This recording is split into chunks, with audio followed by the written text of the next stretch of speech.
if you are learning Kubernetes, this video is actually gold mine for you. Because in this video, we are going to discuss about Kubernetes environment variable practically. How we can set up environment variable while creating pod. How we can verify value of environment variable after creating pod. And how we can change value of environment variable. We are going to explore all this practically in this video. My name is Bhavesh Atara. Welcome to CloudFox Hub Kubernetes Zero to Hero series.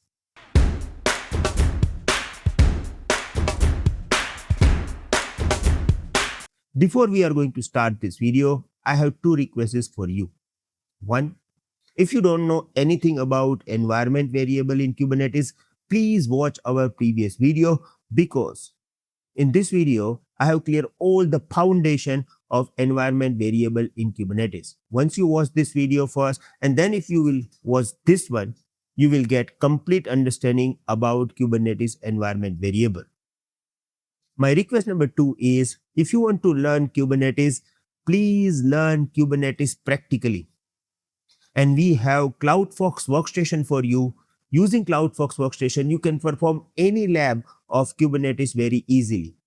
You can download and set up CloudFox Workstation totally free. All the details are available in the description of this video.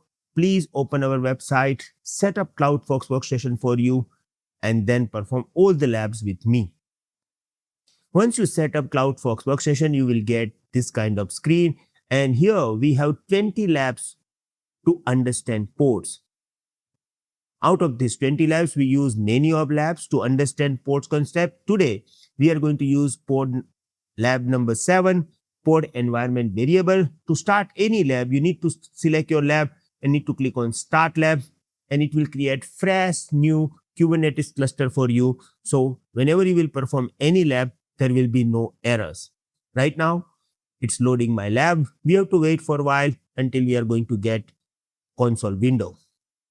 Here I got this console window, and here we have 14 steps to understand Kubernetes environment variable.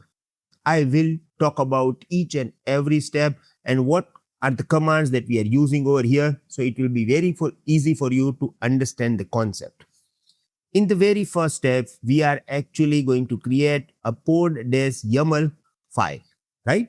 So here we are using lots of Linux command. We are using cat command to create file.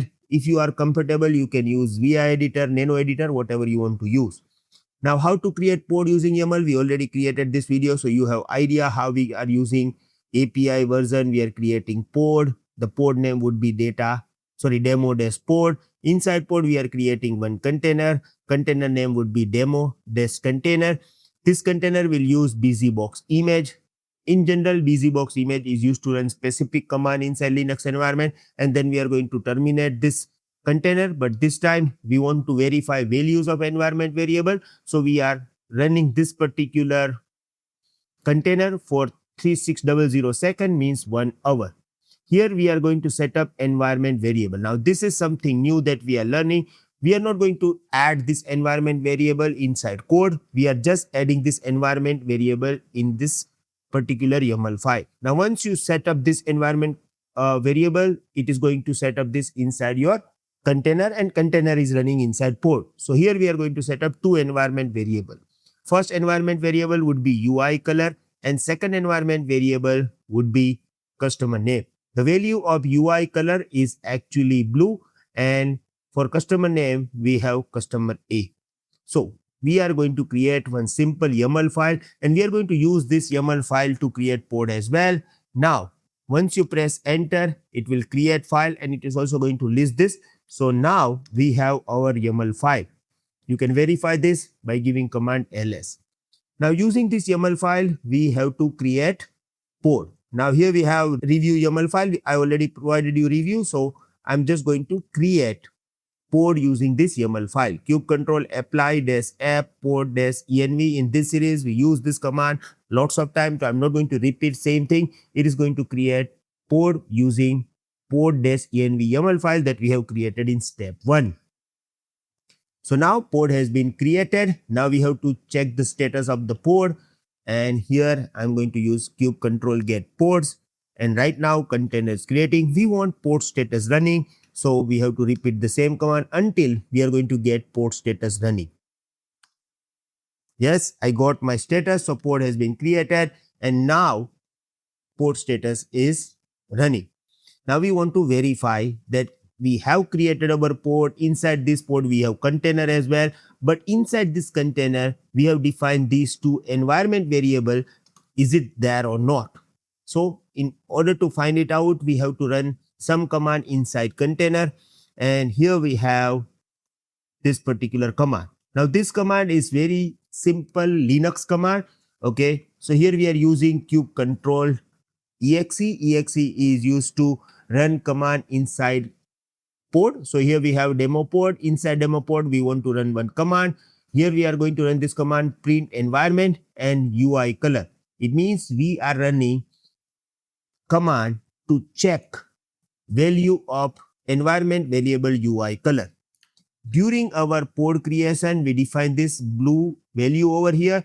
So now in the running container, if I'm giving this command print environment variable for UI color, it is going to provide me value. And here I'm getting blue.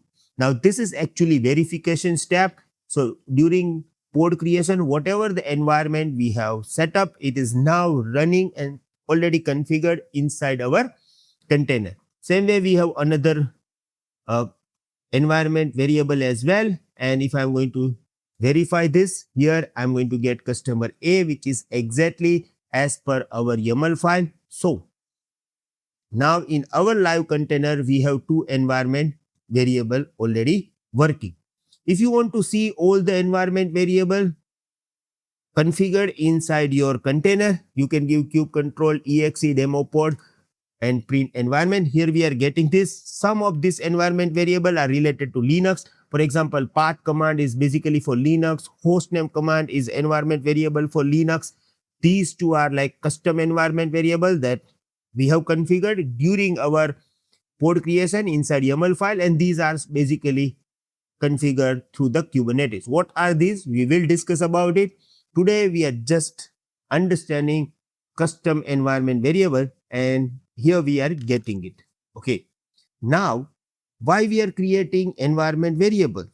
The main use case is if you want to change value of this environment variable, you do not need to change your image. Yeah, you need to recreate your pod. That's completely okay. But you do not need to change your image. You do not need to rebuild your image if you want to change value of environment variable. That's why we are creating it, right? And we want to verify this. So what I am doing, I am just going to change value of UI color. Now look, here I am using this sed command. Okay. Now this sed command is going to change value from our pod-env file from blue to green, right? Now look, if you don't want to use this kind of complex command, no need to worry. You can use ls. Here we have pod-env. Now you can use any editor like Vim editor or a nano editor, whatever you are comfortable. You just need to open this, use insert, remove this and change, right? So that's like one of the things that you can use. But here, you know, I want to use some Linux command. So I think I saved this file. Okay, so let me change now.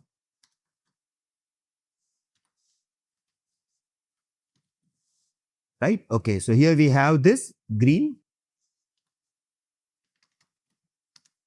Now look, it is up to you. Okay, if you want to use VI editor, no problem. If you want to use this sed command, you can use it. No need to worry about it. I already changed it. Let me verify using CAD as well. Yeah, so here we have this green. So I just changed value from blue to green.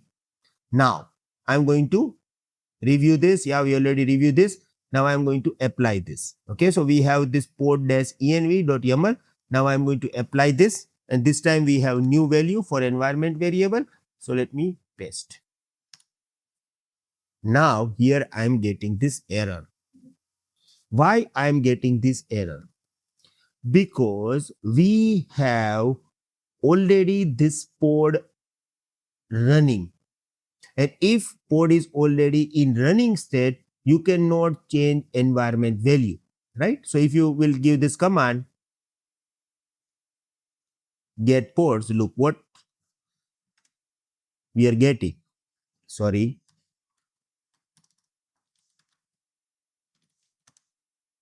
Right? Pod is already running.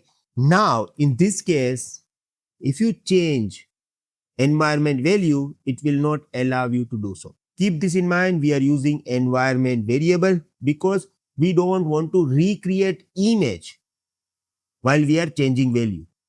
But you have to create pod again, right? So right now I am trying this. I got this error, and error is but obvious because my pod with the same name is already running. Okay. So now how I can solve this problem? So what I'm doing, I'm going to use command kubectl delete pod demo.pod because I have to remove this pod first, and then using same command I will create another pod. So whenever you will change environment variable value, you have to recreate pod. That's true. But advantage is you do not need to recreate image. Okay, that's the concept that you need to understand. Right now it is deleting this pod. It may take 2 to 3 minutes, so we are waiting. Okay, deleted. Now let's run command. This time there will be no issue because it is going to create completely new pod. And this is one of the most important part, that changing environment value doesn't mean that you are just going to apply and create new pod. You have to delete your previous pod and then you need to recreate this pod. The best advantage is you do not need to recreate image. Okay, now we are going to verify pod status. Yes, it is running. And now we are going to verify UI color. Kubectl exe, same command, and here we are getting this green. It means value has been changed, right? So that's a very simple process. If you want to clean up the lab, you can directly use last command. It is going to delete pod, and that's the simple process. I hope you got 100% clear understanding about Kubernetes environment variable. This is a kind of simple example, but in upcoming days, when we will set up project and when we will use this in the real world environment, you will get awesome understanding about this concept. Thank you very much. See you in the next video. Have a nice day. Goodbye.